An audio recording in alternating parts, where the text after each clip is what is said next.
Hello,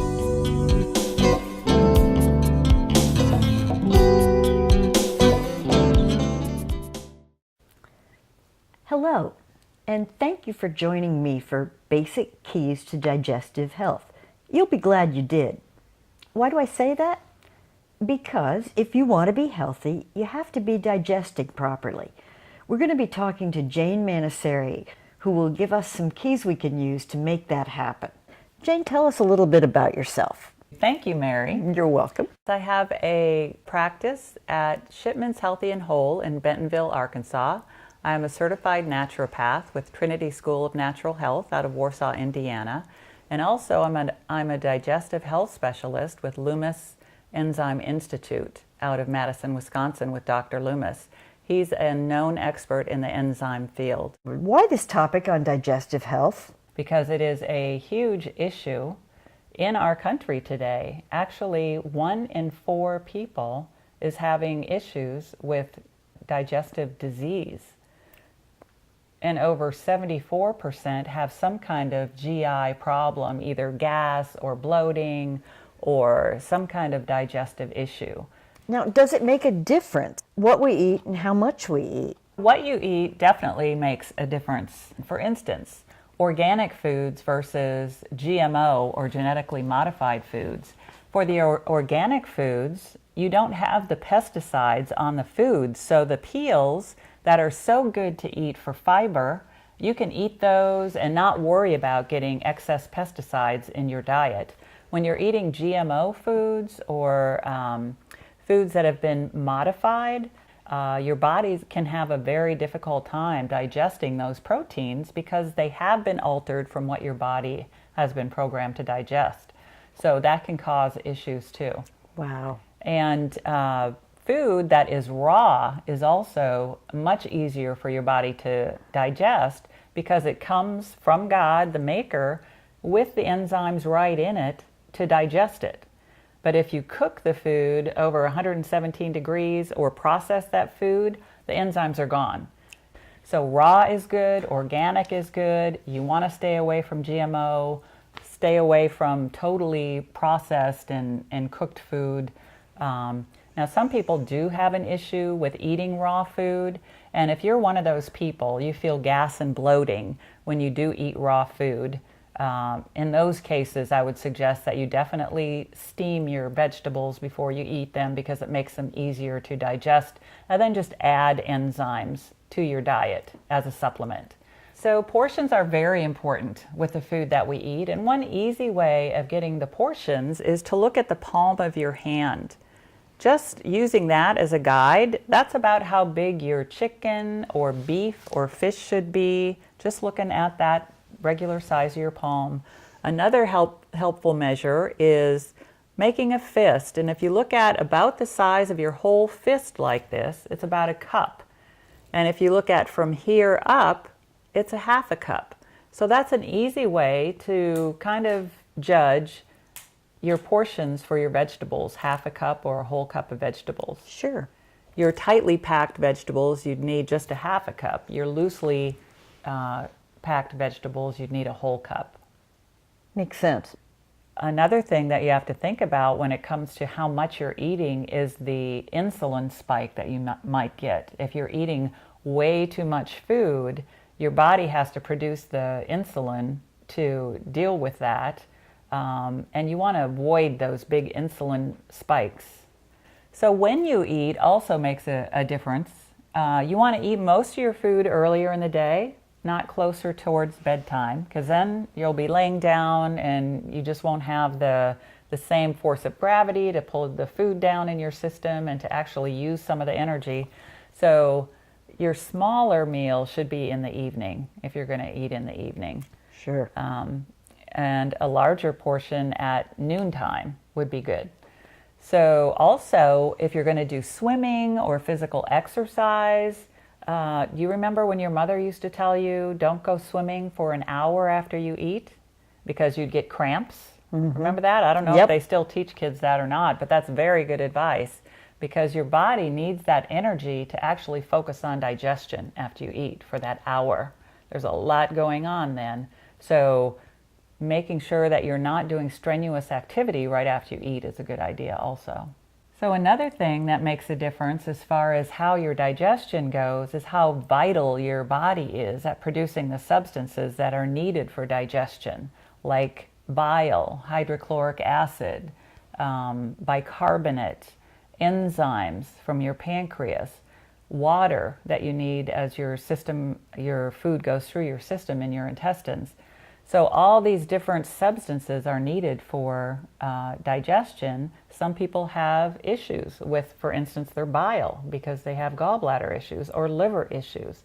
So all these come into play as far as how well you can digest your food, is how vital your organs are and how much energy you have going on there. What happens when we eat?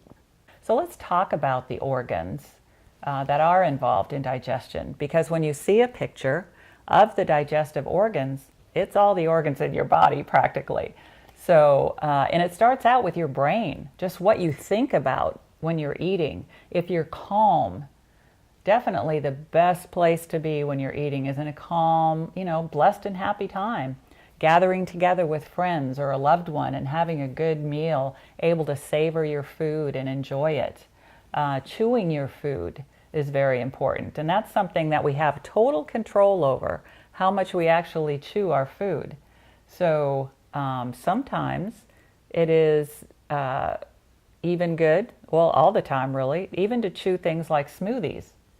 You wouldn't think about it because you just drink them down, but what happens is in your mouth, when you start the chewing action, the saliva produces enzymes that start digesting the food right in your mouth. So even with a smoothie that many times has a lot of carbs in it, chewing that will start the digestive process with those enzymes.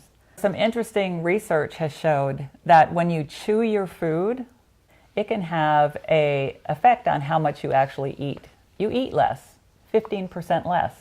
So if you're trying to manage your weight, just chewing your food until it's liquid can help you lose weight. Once you're done chewing your food and it goes through your esophagus into your stomach, the digestion continues, and that's actually where the hydrochloric acid comes into play. We talked a little bit about these vital things that are needed. Hydrochloric acid is what activates the enzymes that break down protein. To have enough hydrochloric acid, you actually have to have enough protein in your system in the first place. So if you're not digesting your protein very well, you might have a problem, a continuing, cycle of problems with digesting protein.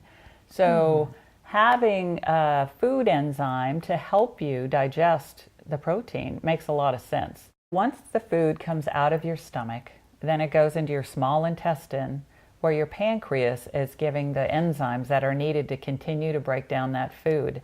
Also, the bile comes into play there to degrease the fat. So you've got bile coming in, you've got enzymes from your pancreas. In your small intestine, you have more mucus going on. There's a whole pH balance that's going on. Bile is the most alkaline substance in your body. So you've got the most acidic, hydrochloric acid, and then the most alkaline, the bile. And these are, your body is talking to signal how much bile you need to get the pH to your food where it needs to be to go through your intestines. So there's a lot going on here. It's like a fine-tuned orchestra. The liver, the pancreas, the stomach, the small intestine, the large intestine, chewing, and they have to be working together to get digestion to work the way it should. All right, Jane, so what are some basic keys to digestive health? The very first thing is to chew your food completely and to swallow your food before you take additional water. That way the salivary juices that have those enzymes are going to be combined with the food will be broken down completely, and it will have a greater chance of actually digesting down in your stomach with those enzymes that you've added through your saliva. Another thing is to add enzymes, especially, I think, as I mentioned before, if you're over 40. Adding enzymes will help break down the food as it's sitting here in your stomach, actually continuing with the digestive process. And you can add that with raw apple cider vinegar A teaspoon before meals is very beneficial for some people. And actually, for people that have a problem with acid indigestion, sometimes taking a teaspoon of apple cider vinegar, the raw apple cider vinegar, in water will help with that. Because it's not that you have too much acid, it's that you don't have enough acid and things are coming back up into the esophagus. So it is adding apple cider vinegar is just a very easy way to add some additional acid to help with the digestive process. Wow. And additional enzymes also. Another thing that's very helpful is the fermented foods, because they have probiotics, they have enzymes in them. So you can add sauerkraut, that is not the canned sauerkraut, but the stuff that you get in a health food store that's actually fermented. Mm-hmm. Kimchi is another fermented food. Yogurt, kefir, all of these comes with probiotics and enzymes that help with food digestion. So adding something that's fermented to your meals can be very helpful. Fiber is, it seems so little, but it really has a lot to do with our health. And between 25 and 35 grams of fiber a day is what we should be getting. Unfortunately, less than 5% of us get enough fiber. You can also add a lot of fiber to your diet through fruits and vegetables, through beans, through flaxseed, through different foods that have that fiber built right into them. Mm. And it's also been shown that if you have enough fiber in your diet, your chances of having cancer are actually less because those toxins are moving out. Breast cancer and colon cancer are two of the cancers that have been shown to respond very favorably when you have enough fiber in your diet. So weight loss also is something that responds very well to having enough fiber, because the bowel movements and getting rid of toxins as you're breaking down fat in your body, very important. I think we were going to talk some about water, because I know drinking water is very important. Yes, you need water for everything that your body's doing. Your organs need water, digestion needs water, your stools need water, everything in your body. We're 70% water. The question might be, how much is enough? So if you think of half your body weight in ounces, that's the recommended amount of water you should be drinking. So if you weigh 160 pounds, you should be drinking 80 ounces of water.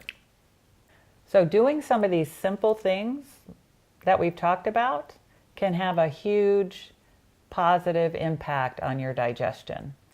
It sure seems like everything you've mentioned is something I can start doing today. It definitely is. I would recommend that everybody do is just these simple keys to digestive health. And then if you need additional help, ask your healthcare professional. Thanks very much, Jane.